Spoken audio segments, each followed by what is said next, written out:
Today I'm going to be cracking on with fitting a part that I have had in my garage for over a year, I think.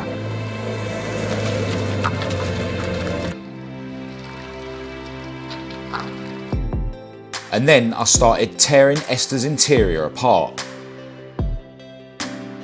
This actually leaks the heater matrix inside. I'm obviously going to have to do a bit of wiring. I wasn't getting any power. And yeah, they're not really going to reach. Please excuse the noise of my neighbour's generator. Realised that there was no room for the nuts to turn. With everything out of the way, I was able to create the clearance I needed. Basically my storage area at the moment. All right, so my camera keeps switching off because of the heat. GoPro life.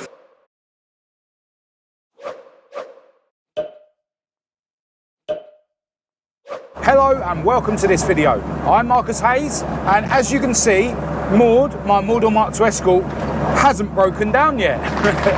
Now, to be fair, it's only been a couple of days since I got her back on the road, and if you didn't see that video, definitely go and check it out. But today I'm turning my attention back to my favourite car, Esther, the ST170 powered Mk1 Escort.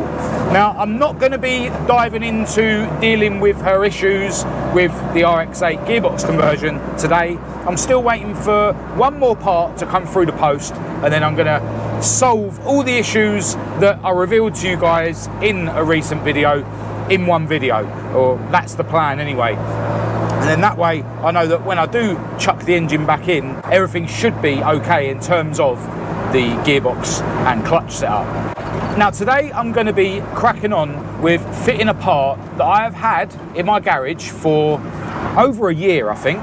And if you're a patron, you would have seen this part when I first got it. It's actually a piece for Esther's interior. So I'm going to get myself to her garage, pull Esther out, and start stripping her interior, and then I'll show you what I've got.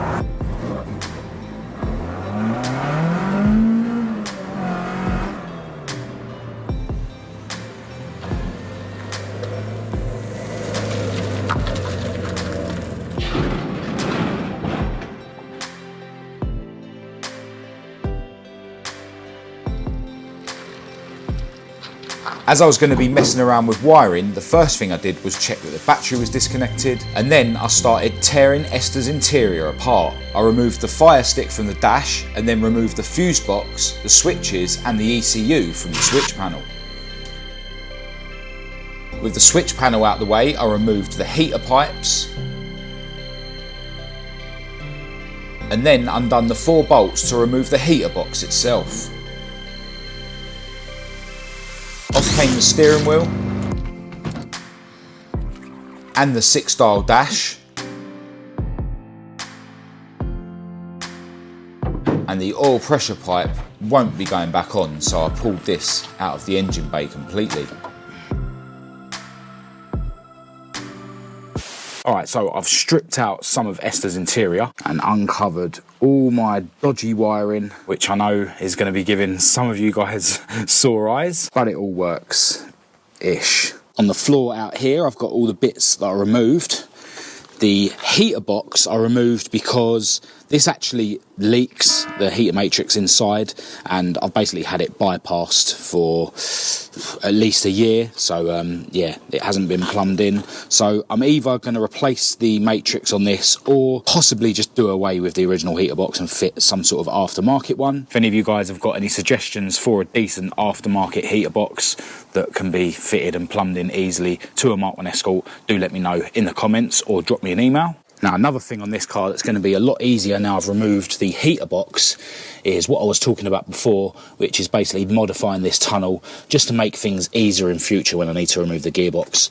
So, you know, this piece here and the same the other side, I basically want to cut out and then just weld in a piece of metal. Obviously, I need to remove the gearbox to do that. But yeah, with the heater box now not in the car, that's another job that's going to be possible. These are obviously the pipes that lead from the dash to the heater box. And here is the old 6-dial dash. And this is what I'm going to be replacing in this video. So as I mentioned earlier, I bought this over a year ago. This is an aftermarket dash binnacle, which has already been loaded with race tech gauges. So we've got a rev counter and a speedo, and we've got a water temperature and oil pressure. Now I'm obviously going to have to do a bit of wiring to make all this work, and I bought this as a kit.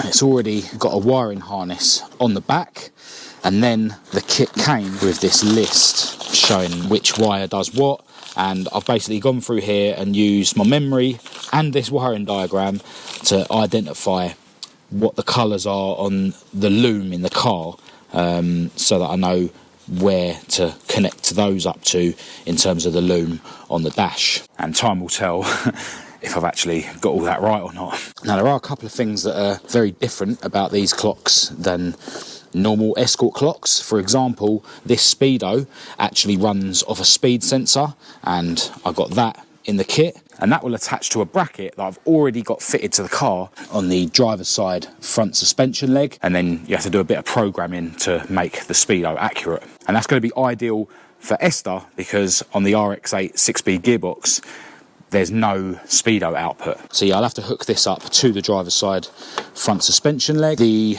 oil pressure gauge is an electronic one, whereas Esther's old oil pressure gauge was a mechanical one, which literally had a pipe coming from the block to the gauge. Now what I've got to do is hook up this to the block and then wire that up to the clocks to give me the reading for the oil pressure.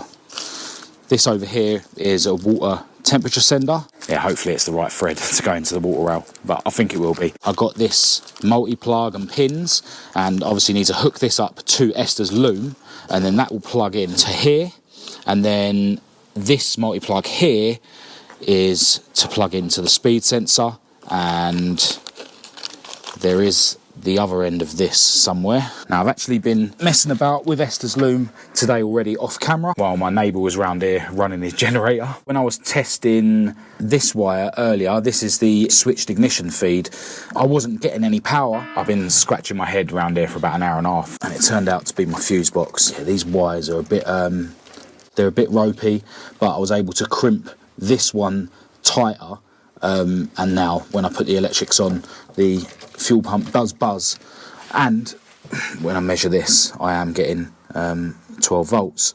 So I think what I'm going to crack on with now is putting all the crimps on these wires. Alright, so I've now attached a connector to each one of those wires. I've doubled up this one, which is the switched positive, because on this list there appears to be 2 switched positives. I'm guessing I just need to wire both of those up to one switched positive from the loom. And I've also doubled up the negative, because again on this list there appears to be 2 negatives, and I'm pretty sure that the old dash just had 1 negative wire, which is that brown wire. That will of course go to the body. I think it's over there. A couple of things I didn't mention earlier. You got this sort of single plug, and that is the tacho connection from your ECU. There is a tacho connection in amongst these, and I think that's if you're sort of running like an old coil, like if you had a Pinto or a Crossflow, I think. But on the paperwork, this one is specifically for if you've got a feed coming out of your ECU, which I obviously have, so I'm going to need to wire that up eventually. Another couple of things I didn't mention are these wires. You've got a push button here, and then there's another push button over here, and then there's a little toggle switch here, and I think they're all to do with programming the clocks. I know you need to program the speedo, yeah, maybe you need to program the rev counter as well, but yeah, we'll worry about that later. Now, there's one thing I'm unsure of on these clocks, and that's the indicator light. On the dash loom, it's the orange wire. You can see the orange wire there. But on the old clocks, there was 2 indicator wires, and I haven't actually put a connector on those wires.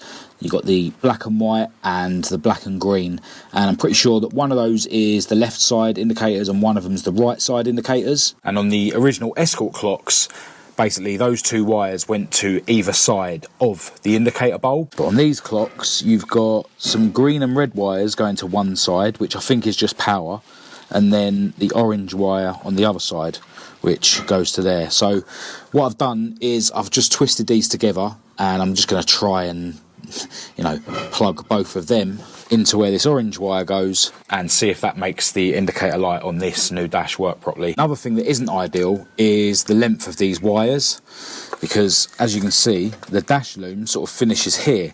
So, you know, it'll be here. And yeah, they're not really going to reach.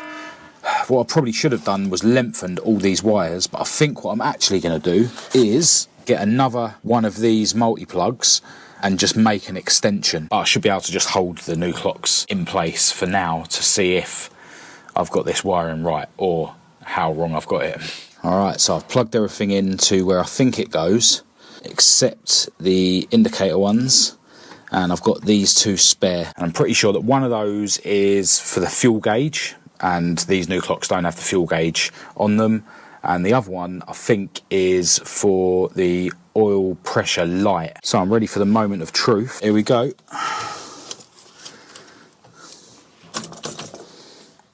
Well, we've got action. These two gauges done a full sweep, which I think they're supposed to do when you first switch them on. I've got no alternator light though. Oh, that's probably because the alternator isn't fitted to the car because the engine's out. The oil pressure has gone all the way to the top. Yeah, so the oil pressure gauge I'll be able to wire up myself individually, so that's not a big issue. The water, I know that's not hooked up at the other end because that wire broke off quite recently. Let's see if the indicators are going to work. Oh, indicator bulb's working. Quality. Do it the other way. Oh, that's brilliant. So I literally just had to connect those two together to get that to work. That's a result. So now let's see if the backlights work. It's a bit bright, so I might not be able to see it properly, but... Oh, yes, they work. Yeah, if I put it in shadow, you can see the green light. The speedo and rev counter don't seem to be as bright, but, you know, it's not dark. Definitely see the white light at the edges. Lights are definitely working, but I would hope that they'd be green like these ones. It must be the same, surely. They're all Race Tech gauges. See the digital mileage? Quality. Well, I've got to be honest, wiring in this dash has definitely gone way more smoothly than I feared, even though Esther's interior still looks like a right state. Hello, into a new day. Please excuse the noise of my neighbour's generator. Now, unfortunately, I wasn't able to get one of those connectors off the shelf somewhere this morning, although I have ordered one off of eBay, and hopefully that will be here tomorrow. But it does mean that this video isn't going to get the conclusion that I would have hoped. You know, I'm not going to be able to fully finish fitting Esther's new dash. Now, I obviously wasn't fully going to put all this back together in this video anyway, because I want to modify the tunnel, as I've already mentioned. But what I'm going to crack on with next is sorting out the sensor side of things. So I'm going to get this thing jacked up. I'm going to remove the driver's side front wheel and see about fitting the wheel speed sensor. With Esther jacked up and her driver's side front wheel removed, I screwed the wheel sensor into its bracket, but then realised that there was no room for the nuts to turn. At first I tried to create clearance without dismantling everything, and I even tried to grind away a bit of the nut. But this didn't work, so I decided to take everything apart. Off came the brake caliper first, and then I set about removing the hub and the disc. With everything out of the way, I was able to create the clearance I needed with a flap wheel on the drill, using trial and error to avoid removing too much material.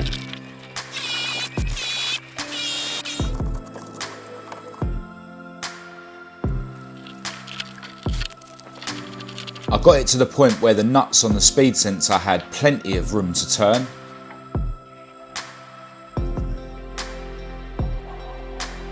And then it was just a case of putting everything back together. 27 foot-pounds, and then back it off 90 degrees, and that's easy to remember because it's a 27mm socket.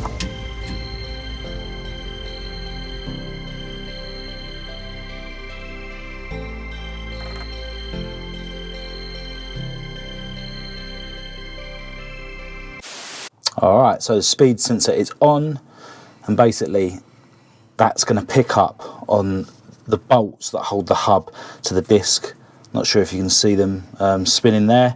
I've set it to roughly 2mm away from those bolts. Basically, each thread on that sensor is 1mm, so I wound it in until it was touching those bolts and then just unscrewed it 2 turns and then done the lock nuts up. In the book it says that it will work up to a 4mm gap, but it says ideally it should be between 1mm and 2.5mm, so 2mm should be fine. But when it comes to program the sensor and all that, I can yeah, if I need to adjust it, I can do it then. So the next job is to decide where I'm going to run the wires for it.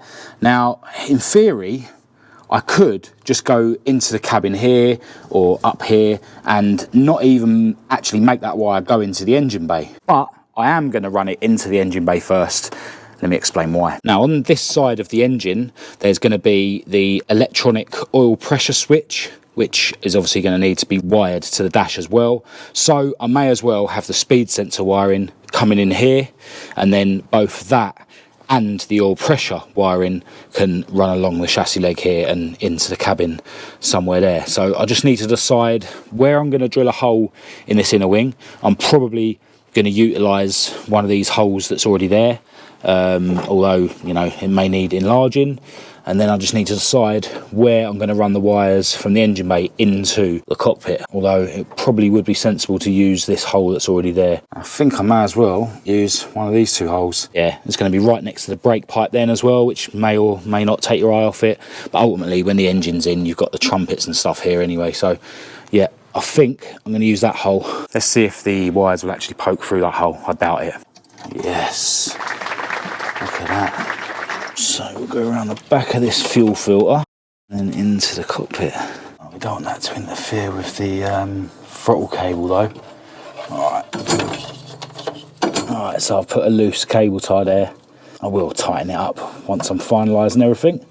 But yeah, that comes into the cockpit nicely. This wire is a bit too long, but seeing as they've already put the pins on, I'll just lose some length. I could just, you know, coil it up. There's probably a little bit of slack to be taken out of it anyway, once I sort of get this how it should be. There you go, that'll do. Just got to figure out whether I should have this sort of following the brake line, you know, cable tie it to the brake line or not. Not really sure. And yeah, once this is all finalised and this is following the brake line here, and you know, once the engine's in, I think it'll look quite neat. So that's the speed sensor fitted. It took way longer than I was hoping, basically because I was trying to be lazy by not removing the disc first, so I wasted a load of time. But I think now I'm going to have a look at these sensors that actually go on the engine. Alright, so into my dad's garage, which is basically my storage area at the moment.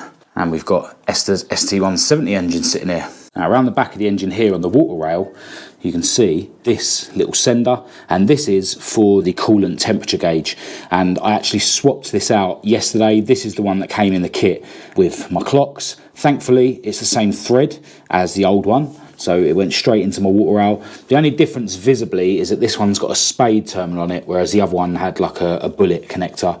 But yeah, I mean, they're probably exactly the same, but because this was sold to me with the clocks, I want to use this one because that will definitely give the right temperature. So that's installed, but I still need to look at the oil pressure switch. So back around the throttle body side of the engine, you can see over here next to the oil filter, this is basically an adapter that allowed me to run the pipe that went to my mechanical oil pressure gauge. And basically, in place of that, I need to fit this, which is what came in my kit for the clocks, and this is going to work with my electronic oil pressure gauge. But the new clocks do have an oil pressure light as well, so I can't really think of a reason why I shouldn't have both. I was kind of thinking that I could use that orange light as a shift light, but then when I was looking through the paperwork, I think my rev counter's got a shift light on it anyway that you can program. So yeah, I want to hook up the oil pressure light and the oil pressure gauge. Now in my plumbing bits, I found this, which is what I used to have fitted to cross flows when I had cross flows in moored, which allowed me to run the mechanical oil pressure gauge. And yeah, basically this is, you know, means that I can run 2 things in that hole. So yeah, I'm pretty sure I can screw this into the block, screw this into one of these, and then I can just get a cross-flow oil pressure switch to screw into the other one, and then I'll have a gauge and a light. So yeah, let's see if I can get this hooked up. Alright, so my camera keeps switching off because of the heat. GoPro life. But yeah, all this arrangement is now attached to the block. I did have to take the coil pack bracket off of here just to give me room to screw this oil pressure switch into the T-piece. When I first screwed this in, obviously I was doing it by hand at first, the sort of two halves of this kind of separated and they were like spinning freely. I didn't turn it very far when that happened, so I don't think I would have broken anything inside. And I could see that there was a little dimple on here where the two halves of this are obviously pressed together with some sort of punch or some sort of clamp. So basically I just trapped it in my vise to stop the two halves rattling, because I didn't want this rattling around. Just need to get one of the normal oil pressure switches for the light to screw into there, and then I should have oil pressure gauge and an oil pressure light. Alright, so I've been cracking on a little bit off camera, and I've now put some wires in the engine bay for both of the oil pressure switches, and they're basically going the same route as the speed sensor wires. And yeah, I just got them hanging here, got both of them labelled. Another thing I've done is I've soldered this red wire onto the loom there, and the other end of that is this red and white wire here, and that is for the coolant temperature gauge. I've just left this really long at the moment, and basically that will get poked through the bulkhead where the ECU wiring is going, and yeah, that'll just plug in to the water rail. But yeah, once I put all this wiring back where it goes, and once the engine's in, I can decide on the length of this and put a spade terminal on that, so that's ready to go. But yeah, at the moment there's not much more I can do with regards to the new dash.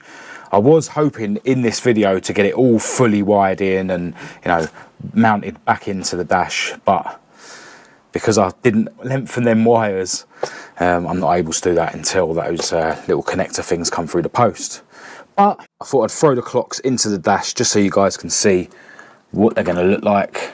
I think they look really cool, although I do think I'm going to have to get a carbon binnacle to mount them in. But yeah, we won't be doing that anytime soon. So yeah, still loads of stuff to do on this car before it can come back on the road. Definitely a shame seeing it in this state and seeing the engine bay empty, but I am doing the right thing by solving all those issues with the RX-8 gearbox conversion. Massive thanks to everyone who's been in touch about that, by the way. So many of you guys getting in touch to let me know what you found with your RX-8 conversions. And yeah, this dash is another thing that I just never get round to doing, so while she's off the road, it is the perfect time to do it. I still need to cut out Esther's tunnel a bit, and I'm thinking I might actually cut it out, then fit the engine and gearbox, just to make sure that I've cut enough out, and then worry about welding in the pieces of metal to fill the holes. And I think I'm going to be removing her battery tray while the engine bay's empty as well. So yeah, plenty going on with Esther. Got loads of stuff I want to do on Maud as well. I'm actually taking her for an alignment tomorrow and getting some new tyres on the back, and I'm taking her to something really cool on Friday, but I'm not sure if I'm going to be able to reveal that until further in the future. But there's definitely a few jobs I want to do on Maud to improve things with her. And here's a thought. Let me know in the comments, does Maud deserve some aftermarket gauges in her dash? Anyway, for now, I'm going to end this video here. If you did think it was any good, please do give it a thumbs up and a share. If you didn't, give it a thumbs down. Click subscribe if you're new to keep up to date with all my future uploads. Feel free to follow me on Facebook, TikTok and Instagram. Check out my website for official merchandise and parts. Massive, massive thanks to all my patrons for your ongoing support. I'll leave all the links to all of that in the description, as usual, along with my email address for anyone who wants to contact me. But other than that, until next time, thanks for watching.